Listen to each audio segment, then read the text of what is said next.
Ya, entonces vamos a empezar con quistes maxilares.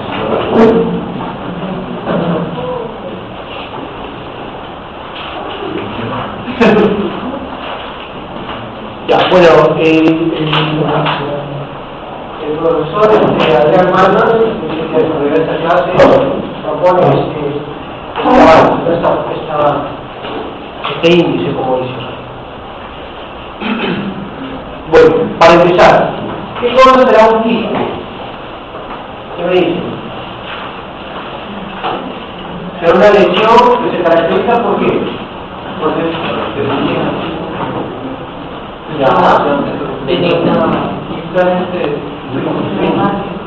Ya son circunscritos, simboles definidos, eso seguramente visto a la radiografía, ¿no es cierto?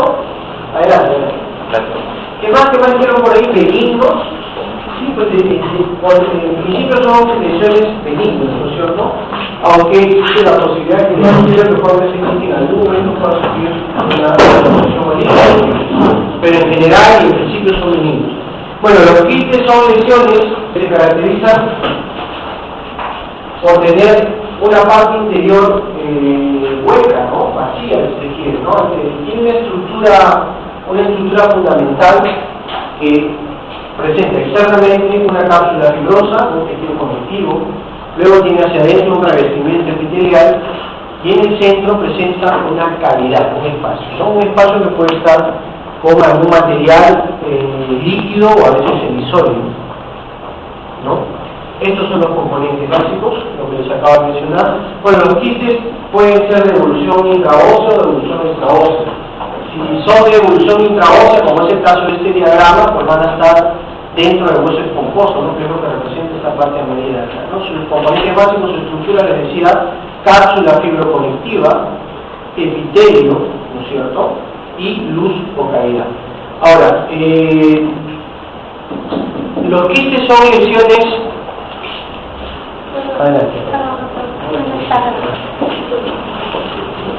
Los quistes son cavidades patológicas, eso es importante detallarlo, ya son cavidades patológicas que se definen por un epitelio. Existen patologías, lesiones, que son cavidades patológicas, claro, pero que no presentan revestimiento epitelial, y ese es el caso de los que denominados pseudoquistes, por ejemplo los mucoceles, ¿no?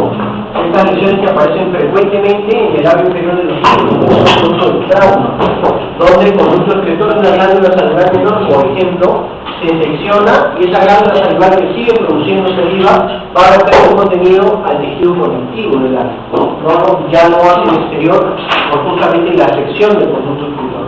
Entonces, esos sí son pseudoquistes, son cavidades patológicas, pero sin un revestimiento epitelial. Condición necesaria para que sea denominada un quiste, ¿no? La presencia de un revestimiento epitelial.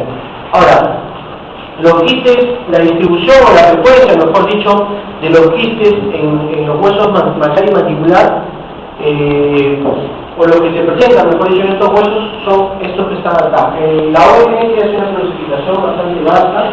Esta es una modificación de la misma. Nosotros no vamos a hacer todo esto que está acá, sino solamente seleccionar algunos ejemplos. Bueno, en los huesos maxilar y mandibular los quistes pueden ser odontogénicos y no odontogénicos. Los odontogénicos serán aquellos que tienen los epitelios derivados de los dientes en formación, ¿no es cierto? O sea, el epitelio del quiste deriva del diente en formación. Y los no odontogénicos serán los que crecen en esta parte, evolucionan en esta parte de nuestro cuerpo, pero que no tienen nada que ver con la formación de los dientes, ¿no? Vamos a ir viendo poco a poco. La patogénesis. Bueno, cuando hablamos de patogénesis se refiere básicamente al origen, ¿no es cierto? Es el origen y cómo es que se forma también. En principio, las fuentes de epitelio que van a producir quistes odontogénicos, que es lo que vamos a entrar el día de hoy, quistes odontogénicos, son estas que están acá. Los restos epiteliales de Malacés, el epitelio reducido del órgano del esmalte, puede ser también la capa basal del epitelio oral, y también los remanentes de la lámina dental o restos de cerdas, ¿ya? Restos de Malacés, epitelio reducido del órgano del esmalte, restos de cerdas o restos de lámina dental, e incluso el epitelio basal del epitelio. Entonces, en ellos se produce una proliferación, que vamos a describir un poco después, y por alguna razón no bien definida se produce la formación, la degeneración quística de la lesión, ¿no? Bueno, en cuanto a los mecanismos fisiopatológicos, mencionaremos que existe un crecimiento mural, ¿no es cierto? O sea, dentro de un tejido conectivo X comienza a proliferar cualquier de estos restos que yo he mencionado. Entonces, en ese tejido conectivo prolifera y eso se le llama crecimiento mural, ¿no? El muro se refiere, mural se refiere a que crecen en el tejido conectivo. A eso hace referencia. Otro componente importante es la presión osmótica. La presión osmótica hace que el líquido comience a integrarse o a interiorizarse en la parte central. Eso lo van a entender mejor cuando explique la siguiente parte, que como ejemplo se pone el quiste periapical. Hay que entender esto. El componente de la presión osmótica de este tejido conectivo que está alrededor comienza a ingresar líquido a la parte central. Entonces queda ordenadamente al centro de la cavidad, luego el epitelio y más afuera el tejido conectivo. Y hay otro componente muy importante que permite la fase de crecimiento del quiste es la osteolisis. Si el quiste es de evolución intraósea, sea maxilar o mandíbula, necesariamente tiene que haber células, en este caso osteoclastos, que estén devorando el hueso, para permitir la expansión del quiste, ¿no es cierto? Esa presión osmótica, el ingreso del líquido al interior, ¿no es cierto?, crea a su vez una presión centrífuga. Pero no basta esa presión, sino también que el hueso, que es bastante duro, tenga que ser absorbido. Entonces, eso es más o menos lo que se habla en los textos para, como mecanismos fisiopatológicos del crecimiento. Este es el ejemplo, para el quiste periapical. El quiste periapical, por si acaso, es el quiste ortogénico más frecuente. Entonces, nosotros tenemos que para un quiste periapical hay un diente que tiene una necrosis de su pulpa, ¿no es cierto?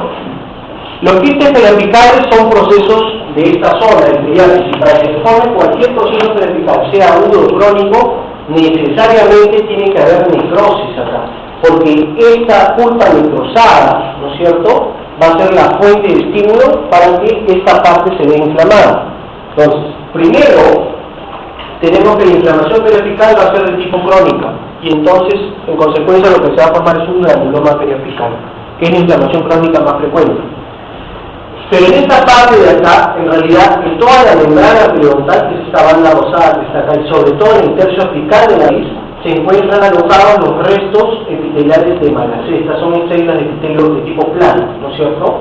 La infección que está acá, las toxinas bacterianas, estimulan que este tejido conectivo, que es la membrana periodontal, se inflame y que a su vez estas células epiteliales planas comiencen a proliferar. Y esa proliferación es por el estímulo inflamatorio. ¿Está bien? Entonces proliferan a tal punto, luego pasamos para acá, que fíjense la cantidad, ¿no? Más o menos como está diagramado acá. Ahora, para entender cómo pasa de acá para acá, tenemos que nosotros recordar que las células epiteliales se nutren por difusión. ¿Qué significa? Que los epitelios no tienen vascularización propia. ¿Dónde están los vasos sanguíneos? Acá en el conectivo, ¿no? Supuestamente estos puntos rojos representan vasos sanguíneos congestivos, de tejido inflamado, ¿no? Los vasos sanguíneos están en la parte conectiva, que en este caso es la membrana periodontal.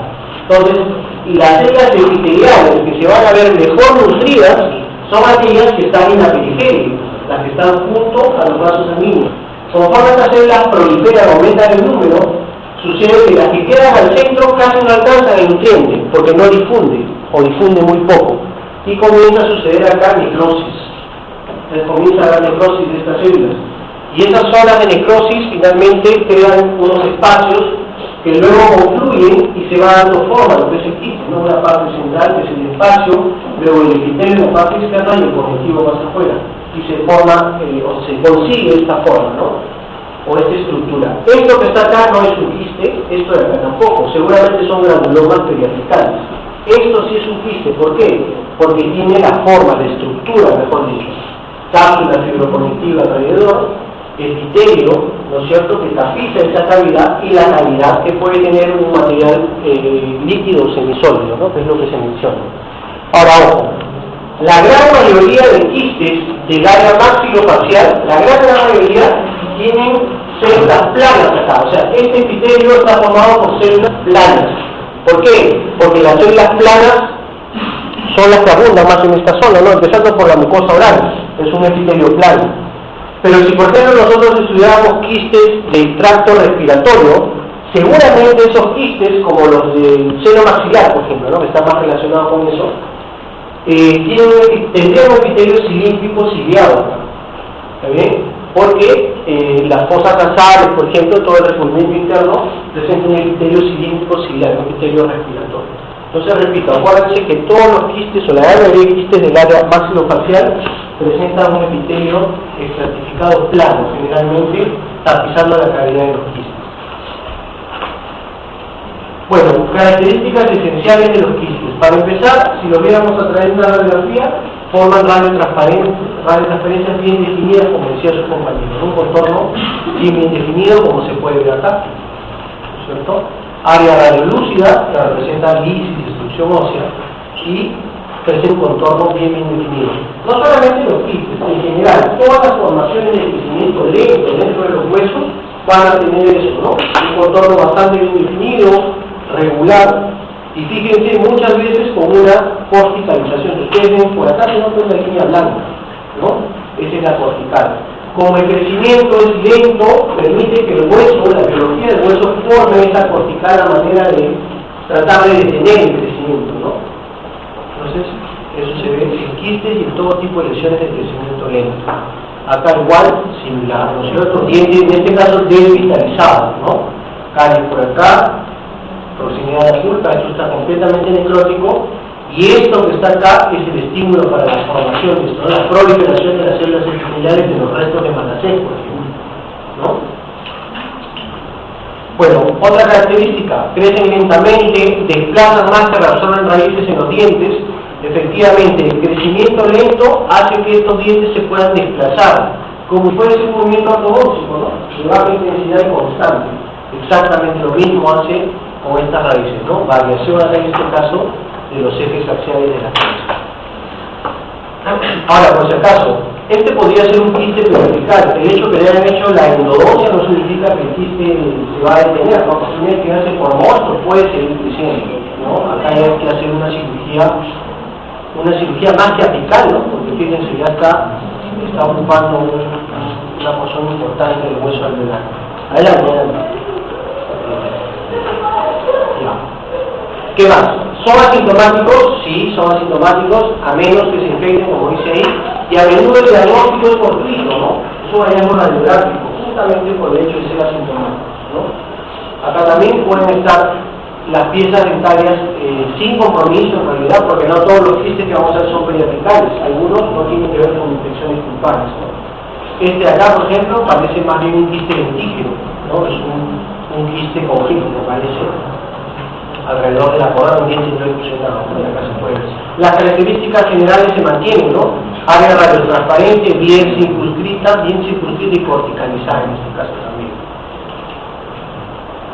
Ya, dice acá, si se extienden a los tejidos blandos, forman tumoraciones blandas y fluctuantes, ¿no?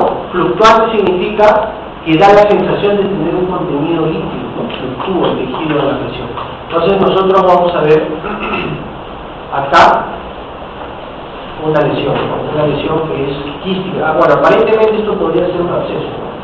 Pero luego del estudio más profundo del caso se llegó a la conclusión que era un quiste de evolución extraóseo. Puede ser un quiste intraóseo que crece tanto que perfora la cortical, no solamente la mucosa lo separa en el medio bucal. Si están cerca de la superficie mucosa, ¿no es cierto?, pueden presentar una coloración azulada, ¿no? Es lo mismo, puede ser un quiste de tejido blando o puede ser un quiste de evolución intraósea que creció y perforó la cortical externa también, pero va a mostrar algunas veces, muchas veces en realidad, esta característica, ¿no? Es una coloración violeta, un color amoratado, azulado, a veces medio grisáceo. Ya, esta es una diapositiva que nos muestra más o menos los porcentajes de frecuencia para los distintos quistes de la región maxilofacial. Y fíjense que en primer lugar está siempre el quiste radicular, ¿ya? Acá vamos a ver el quiste radicular, es el periapical, ¿no es cierto?, que nosotros conocemos. Y acá vamos a incluir también a los quistes residuales. Vamos a ver que el quiste residual es el quiste periapical, que luego de haber extraído la pieza comprometida, queda ahí. De repente el odontólogo no tuvo la suficiente pericia de sacarlo, o no lo diagnosticó bien, ¿no?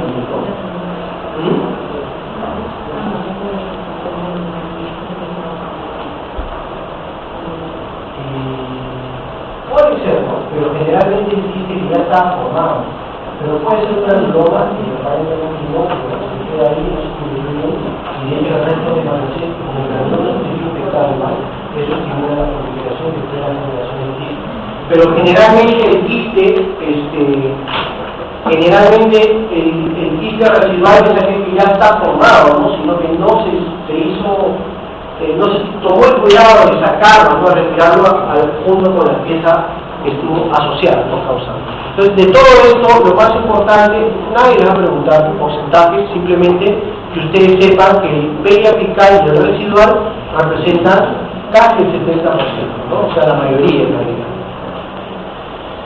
Quiste radicular apical o periapical, ¿no? Ya siendo un poquito más específico, es el que se forma en el área periapical, ¿no es cierto?, asociado a una pieza dentaria, usualmente, salvo, como dice su compañera, que se ha hecho una extracción, que da un granuloma, de repente dice granuloma, como es un tejido infectado, y hay restos de malacés en esa zona, de repente comienza a evolucionar hacia quiste, ¿no? Pero eso es un proceso más largo. Bueno, acá hay un detalle de la cirugía de levantamiento del colgajo, y este es el tejido quístico, ¿no? Incluso se llama la pieza con tratamiento de conducto. Ya, bueno, relacionada a piezas revitalizadas, proliferación a partir de un granuloma periapical. Esto, repito, recalco, es importante. Los quistes periapicales se forman a partir de granulomas periapicales previos, no se forman de frente, ¿ya? Ahora, eso no quiere decir que todos los granulomas van a generar el quiste, eso tampoco es así. Pero sí, todos los quistes estuvieron, digamos, precedidos por un granuloma, ¿ya? Todos los quistes estuvieron precedidos por un granuloma. Bueno, ya dijimos que la mayoría, en este caso los periapicales son asintomáticos a menos que se infecten. La clínica y la radiografía es suficiente para planificar el tratamiento también, ¿no es cierto? No son lesiones tan complicadas. No requerirá luego de la enucleación, si es que se ha sacado de manera adecuada. Si solo sacamos la pieza afectada y no retiramos el quiste, pasa eso, ¿no? Que queda el quiste ahí, a pesar de ser eliminada la pieza, ese quiste sigue creciendo. Entonces, quiste residual, lo que se entiende, ¿no? Pueden permanecer como quistes residuales, ya lo mencionamos, luego de extracción. Ya, esto es más para la histología. A veces en los cortes histológicos vemos que en la cápsula de la parte conectiva se ven cristales de colesterol. Las inflamaciones crónicas a veces se caracterizan por presentar cristales de colesterol. La simetría facial es muy poco frecuente, ¿no? Tendría que ser un quiste que crezca mucho. Por acá se ve, ¿no? Algo, como que está la nariz un poquito más elevada. Pero no suele ser algo muy frecuente.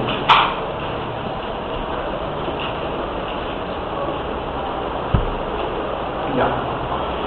Bueno, la histopatología. En primer lugar, ya les había dicho, remanente radial en este caso, ¿no es cierto? Lo importante acá es que la pulpa está completamente necrótica, plagada de bacterias y de toxinas que estimulan la membrana periodontal. Primero para formar un adenoma y luego, con todo lo que les expliqué acerca de la formación, la patogénesis de los quistes, formar un quiste, como se puede ver acá. Este quiste va a tener, como todo quiste, una cápsula conectiva, luego un epitelio que se ve más oscurito por acá y en la luz, Acá está el tejido conectivo, que de hecho, y la característica histológica principal es que se haya inflamado, ¿ya? Los quistes periapicales son quistes de origen inflamatorio, incluso los clasifican así. Quistes inflamatorios, número 1, quiste periapical, ¿no? Número 2, quiste residual. Número 3, quiste paradental, que lo vamos a ver después. Entonces, cápsula del tejido conectivo severamente inflamada y la presencia del epitelio que se puede ver por acá, ¿no? El epitelio formado por células planas. Esto que está acá son unos cuerpos, unas estructuras hialinas, es decir, proteináceas que se llaman cuerpos de Ruston, ¿ya? Pero es muy teórico eso en realidad. Y estos son los cristales de colesterol. Esto de acá se ve en la cápsula, ¿no? En la parte conectiva. En este caso se ven como si fuesen unos granos de arroz, ¿no? está en el colesterol. Ya, bueno, el tratamiento es la enucleación del mismo, ¿no es cierto?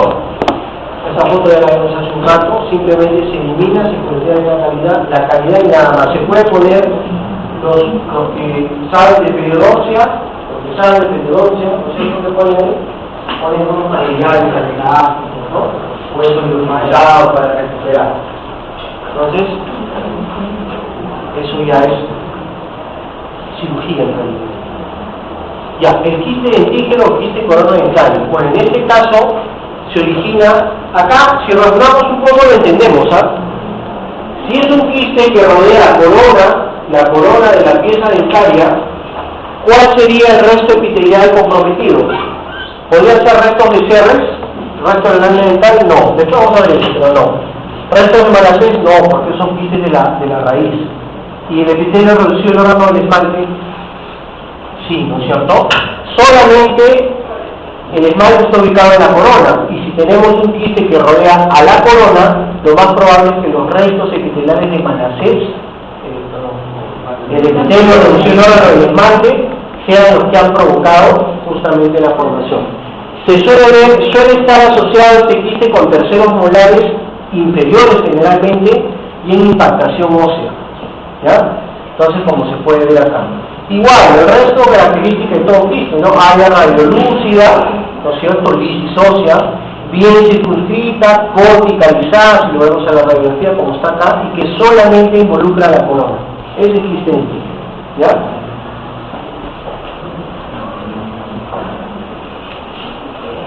Bueno, asociado a la corona un diente retenido, ¿no? Es un quiste pericoronal, como está acá. Esta es la pieza quirúrgica, ¿no? Esta es la macroscopía.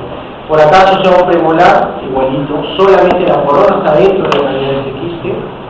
Por el crecimiento es lento, asintomático, puede generar expansión del hueso, como muchos otros quistes, pero no es muy frecuente, ¿no es cierto? No crecen demasiado. Asimetría facial también no crece mucho. Desplazan dientes, bueno, eso sí, ¿no? A veces se ven ejes axiales desviados. Pueden causar reabsorción radicular de piezas vecinas también, y acá se nota, ¿no? La foto está con las flechas. Incluso acá es como si el cono de una flecha estuviese expuesto acá. Toda esta parte del diente ha sido reabsorbido. ¿Listo? Bueno, ocurre más en la mandíbula que en el maxilar, es verdad, y ocurre también más en terceros molares inferiores, ¿no? Todos ellos piezas impactadas. Bueno, espaldas corticales como acá, puede ser bien, por acá se ve, fíjense, tercer molar, por acá también lo mismo, ¿ya? Áreas radiolúcidas, bien circunscritas, corticalizadas, pueden tener tamaños importantes como esto que está acá, también, pero es raro, ¿no? Eso no aparece un queratoquiste, pero claro, luego de la cirugía y con el estudio histológico se demostró que era un quiste dentígeno, ¿no? Asociado en este caso a un canino. Entonces no todo es hay muchas excepciones, ¿no? Lo que uno dice acá es lo más frecuente, pero pueden darse otras situaciones. Esto es muy raro, ¿no? Incluso lo que yo les dije que está rodeando la corona del diente, bueno, acá no tiene nada que ver, ¿no? Porque todo el diente está inmerso en la cavidad. Es un caso raro, un poco común, ¿no? Acá hay un canino impactado, igualito, presenta la cavidad bien circunscrita, corticalizada. Este es un esquema de lo más frecuente. Además, en otros casos. Bueno, histológicamente presenta una cápsula fibroconectiva que no suele presentar inflamación, porque este no es un disinflamatorio. La pieza asociada es sana, o sea, no presenta, mejor dicho, enfermedad periodontal, focales o confíticos, porque eso está impactado, ¿no es cierto? Entonces no existe razón para que haya un inflamatorio en el quiste. El epitelio es estratificado, suelen ser 6, 8 a 10 células, capas de células, como se puede ver acá, ¿no es cierto? Básicamente eso es la característica. Lo que manda más es los aspectos clínicos radiográficos, ¿no? Porque al final todos los quistes tienen cápsula, tienen epitelio y tienen luz. Pero si nosotros cruzamos información con qué pieza está asociada, si está solamente involucrándose en la corona, entonces ya vamos llegando de repente a este quiste, ¿no? Que ya mencioné. El tratamiento, bueno, es quirúrgico también, ¿no? Ahora, depende del tamaño. Marsupialización para quistes muy grandes, ¿no es cierto? Y enucleación para quistes pequeños. La marsupialización generalmente se usa en quistes agresivos como el atoquiste, que después vamos a ver. Marsupialización significa abrir una ventana ósea por vestibular, digamos, ¿no es cierto? Y hacer que el epitelio de la cavidad oral se conecte con el epitelio que está revistiendo toda esa cavidad ósea, porque es un quiste, ¿no es cierto? Tiene un revestimiento óseo. Entonces el cirujano no va a curetear, no quiere sacar el quiste, simplemente lo expone al medio. Entonces es el hecho óseo que está, ocupado por el quiste, ¿así? Por acá está la cavidad ósea, se ha abierto un hueco, entonces por acá está el quiste. Ese quiste que tiene un epitelio, ese epitelio se tiene que conectar con el epitelio externo de la mucosa. Entonces solito eso va saliendo así, eso que estaba así, va saliendo así, hasta que se repare. Conforme va saliendo, ese hueso que está por detrás va reparando. Pero para eso pasan meses y tiene que el cirujano cada 10 días cambiar apósitos, poner antibióticos. Es tedioso, pero al final eso se recupera. De repente dice el paciente cae en el servicio de cabeza y cuello, lo que van a hacer es y lo dejan como el hueso completamente débil, ¿no? Y habrá que poner seguramente titanio, si es que es una lesión muy grande. Entonces, si se hace un correcto tratamiento como marsupialización, se recupera completamente. Ya, el quiste de erupción es un quiste muy similar al quiste de líquido. Es más, se dice que es la contrapartida extraósea de un mismo quiste, ¿no es cierto? Está asociado a piezas dentarias retenidas, pero en retención mucosa, solamente en retención mucosa, ya atravesando el hueso. Y lo único que les impide a estas piezas, por ejemplo, erupcionar, es este tejido blando, ¿no? En el que está justamente el quiste. Si está involucrándose en la corona, también es lógico pensar que los restos, que el epitelio reducido del órgano del esmalte es muy probablemente el que esté teniendo relación con eso, ¿ya? Otros autores, por acá el profesor, lo ha sacado de Eclipse, habla de separación del folículo dental. El folículo dental es un saco que envuelve el germen de información, ¿no es cierto? Entonces también puede ser el folículo dental o el epitelio reducido del órgano del esmalte en todo caso. Localización, bueno, la corona de dientes que ya hicieron evolución ósea, sino solamente están retenidos por el tejido blando. Y como son quistes de evolución extraósea, ya habíamos visto eso en las características generales, van a tener una coloración violácea, ¿no es cierto? Una coloración violácea. El diagnóstico suele ser clínico, ¿no? La radiografía en realidad incluso no sirve. La pueden hacer por protocolo, pero si ustedes tienen la sospecha de que es un quiste de erupción, lo más probable, mejor dicho, ¿para qué usamos nosotros radiografías? Para diagnosticar tejidos duros, ¿no es cierto? Que están bien, pueden ser huesos, dientes. Entonces, si nosotros sabemos que es un quiste de evolución extraósea, realmente no tiene un valor diagnóstico en la radiografía, ¿no? Y eso es lo que les decía, ¿no? Porque si uno ve la radiografía acá y nadie les ha hecho nada, uno podría pensar que este diente se ve en boca, ¿no? Pero realmente sí se ve cierto velamiento acá, ¿no? Tiene el tejido blando cubriendo, ¿ya? Ahora, esta es una radiografía engañosa también, porque esto parece que fuese un canino, impactado, ¿no? Pero en realidad es un canino que ya salió del hueso y que está montado por vestibular. Y solamente el tejido blando es lo que está impidiendo el que salga la boca. Entonces por eso les decía que la radiografía no es diagnóstico. Uno la puede tomar, claro, para descartar, pero no vale el diagnóstico, ¿no? Sino más bien es un diagnóstico clínico, ¿no? Este caso, por ejemplo, podría ser esto de acá.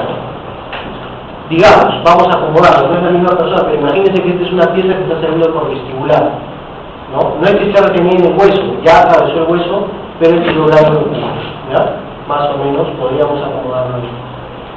Bueno, el tratamiento depende.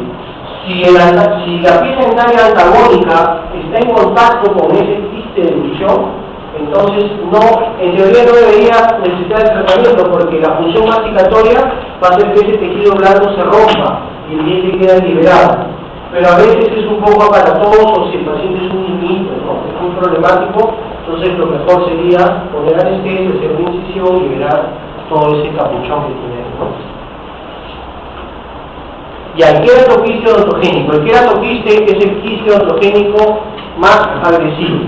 ¿Por qué se dice que es el más agresivo? Porque tiene un potencial de crecimiento bastante importante y porque tiene una recidiva bastante importante. Potencial de crecimiento y recidiva. Hace algún tiempo se enfatizó esas características de este queratoquiste y la OMS en el 2005 saca una clasificación de tumores odontogénicos e incluye el queratoquiste, ¿no? Y lo llaman tumor odontogénico queratoquístico, ¿ya? Por naturaleza es un quiste, porque tiene la estructura, los componentes, tiene cápsula, tiene epitelio, tiene cavidad, pero por su comportamiento biológico, su evolución en el paciente, su evolución clínica, se parece a las hemorragias benignas. Por eso lo ponen como tumor odontogénico, ¿ya? Bueno, aparece en cualquiera de los maxilares, generalmente en la mandíbula y generalmente en la parte posterior, puede ser en la rama incluso. Bueno, posee notable potencial de crecimiento, mucho más que el resto de quistes odontogénicos, y la recidiva que puede llegar al 60%, ¿no? Áreas comprometidas, cuerpo, generalmente la parte posterior, ¿no? Cuerpo y por acá también incluso la rama. Patrón radiográfico, a veces se ve como si fuesen pompas de jabón, burbujas de jabón. Fíjense acá, ¿no es cierto? Es multilocular, acá también se nota.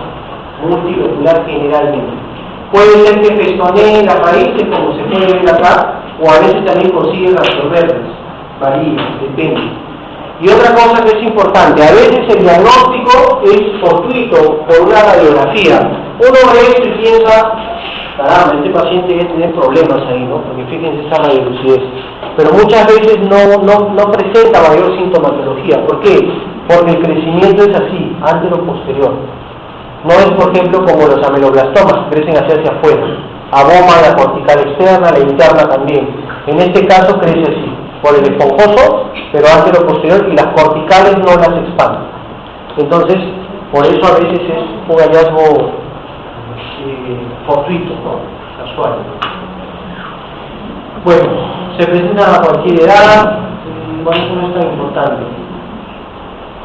Bueno, hay un síndrome que se asocia a la presencia de múltiples queratoquistes, ¿no? O en maxilares. El síndrome del carcinoma de Boyle es el síndrome de Gorlin-Boyce, ¿no? Que presenta osificación de la voz del cerebro, esta línea que está acá, vertical, osificación de la voz del cerebro. Una gran cantidad de quistes miliares, que son quistes de piel, chiquitos, que son como puntitos, no son puntillados, se ven en la frente, como está acá, y de una punta amarilla, porque son quistes sebáceos, ¿no? Esos se ven amarillentos. Y los metacarpianos que se ven acortados, ¿no? Los vemos además de los múltiples queratoquistes en maxilares. Ya, histológicamente presenta un epitelio estratificado plano, queratinizado o no queratinizado. ¿Qué dice? ¿Cómo se llama el quiste? Ya, entonces, queratinizado, ¿no es cierto? La característica histológica más importante es que es un epitelio estratificado plano queratinizado, el que recubre la cavidad, y que la cavidad puede estar con una gran cantidad de queratina. ¿Ya? Eso es importante. Bueno, estas son conclusiones que el profesor Balma nos reporta, ¿no? Eso ustedes lo leen, su óptica particular.